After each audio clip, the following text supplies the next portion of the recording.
welcome Samantha Kubaska. Yes. Did I pronounce that right? Yes. Nice to have you on. Nice to be here. Thank you.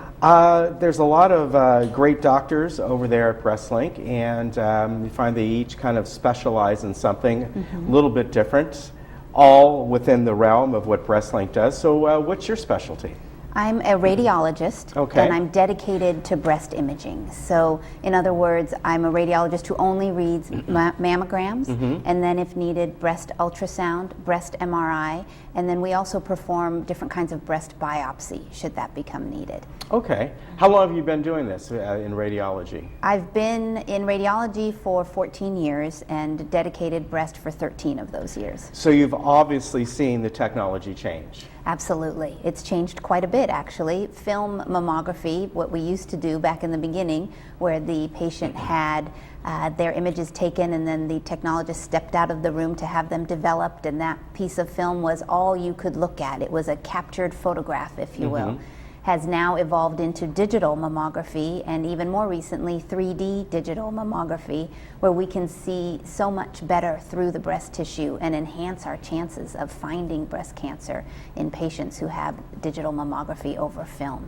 It's a wonderful technology, and all of our breast centers are digital now. So how does the 3D mammography differ from, I think we all know the difference between 3D and 2D, and is this, with this technology, you actually can get a full image of all sides? Is that the difference, where you can, if there's something in there, you can actually spin it around basically and see all sides of it? Basically, a 2D digital mammogram is a picture where we look through the full thickness of the breast. It's as if you take the breast and compress it sort of like a book. Right. With a 3D mammogram, instead of just looking through the full thickness of that book, I can now look through the pages individually. Okay. Because the computer will regenerate those images into 1 millimeter slices instead of the full thickness of the breast. So if something was covered up, say, by normal breast tissue, we would be more likely to see it on that 3D mammogram, where we take away the cover and just look at the pages individually. So you can find something a lot sooner? Absolutely. Our goal is to find lesions smaller in size with the 3D mammogram than we might with other types of mammography. And are these, do you, when you do this exam, do you do both 2D or 3D, or is the 3D sort of replaced the 2D? Or do you use them both together? We use them both together, and there are different ways to generate the 2D image from the 3D data. In other words, you've taken those pages of the book pictures and you could put those all together to make the full thickness mammogram in what's called C-View technology, the newest type of 3D mammography that we have here at our Breastlink Laguna Hills office. You can also take the 2D and 3D images at the same time.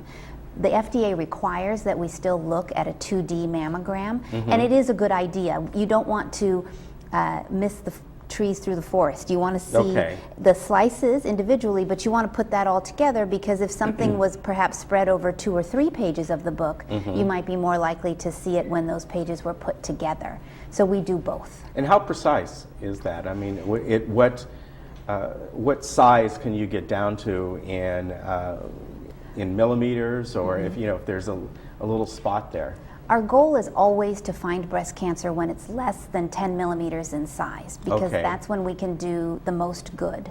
And 3D mammography is thought to increase our chances of finding small breast cancers by about 40%.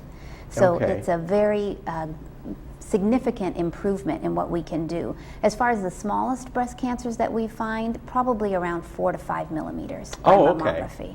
So you can go down to that level.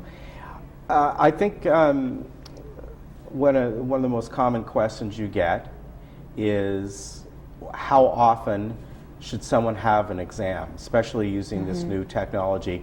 If they go in and everything's okay, should they still come back in a year? Or should it be every 3 years? What's a good course of action to take? So the American Cancer Society recommends that every woman over the age of 40 have a mammogram every year. There's been a lot of debate in the media and in the literature over the last few years over especially women ages 40 to 50. But almost every major medical organization agrees that women over the age of 60 should have a mammogram once a year. Okay. And mainly because the main risk factors for breast cancer are being a woman and age. So as we get older, our risk increases. Okay. There's also a thought among patients that, well, if I don't have a family history of breast cancer, then maybe I don't need to go as often. Patients should know that 75% of the women diagnosed every year in this country do not have a family history of breast cancer. So although having a family history does increase your risk, being a woman and your age increasing are the largest risk factors that women face. Okay. There's a new law that has come out about requiring physicians to let a patient know if she has dense breasts or not. What's the reason for that? So that started in the state of Connecticut, where a patient actually was diagnosed with breast cancer and told that because she had dense breast tissue, the cancer was harder to find. And she thought, well, if that was the case, why wasn't I told that I had dense breast tissue? And so she sort of led the creation of a bill in the state of Connecticut requiring patients to be informed if they have dense breast tissue. That has since spread to other states, and California joined the list of states that now inform patients of their breast density. So we as radiologists, when we send a patient a letter saying their mammogram was normal, we'll also include a statement letting them know if their breast tissue was dense. The reason that's important is because mammography may be slightly less effective if your tissue is thicker or denser on the mammogram. And so then you can talk to your doctor about other tests, such as a breast ultrasound, that can be used if needed on that patient. One important thing for your patients to know, your constituents to know, is that breast density often decreases with age. So this is most important in our younger patients. Some patients will remain dense breasted well into their 80s. But for most patients without dense breast tissue, the need for supplemental testing is minimal if they're having a digital mammogram. Okay, that makes sense. And I'm actually surprised that they needed a law for that. You would think it would just be kind of a common thing, and it's true. Yeah. It's true. It is a good thing for patients to know. Yeah, yeah, it is.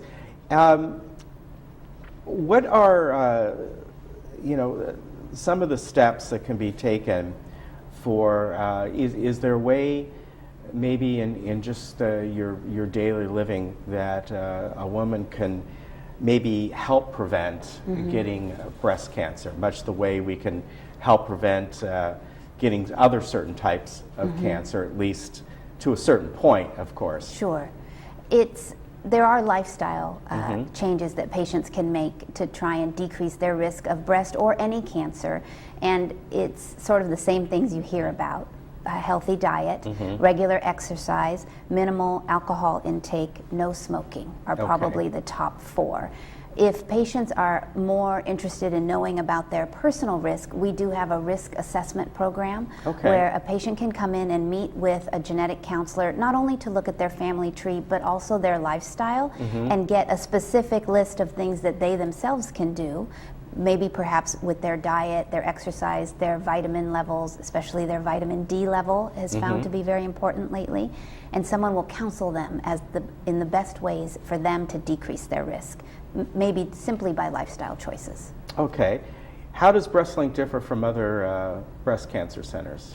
The wonderful thing about Breastlink is that it's comprehensive. So should you just need an annual mammogram, we can do that.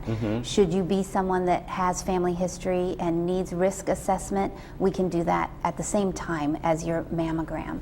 If you then are found to have an abnormality or need to see a breast surgeon, we have that. We have plastic surgery, breast oncology, nutritional services. Anything the patient needs is all under one roof and dealt with by one team of doctors who speaks to each other every day. So there's no miscommunication. Did my radiologist get my reports to the surgeon at the other facility? We don't have that because everything is right there in one office for the patient. All right, very good. And I want to give you their number and their website, very easy, breastlink.com. The number for their Laguna Hills office is 949-770-0797. And it's great to have you on and to learn about what you do and the the way that technology is advancing in this field. Very good. Thank you. Thank you. We'll be back in just a moment.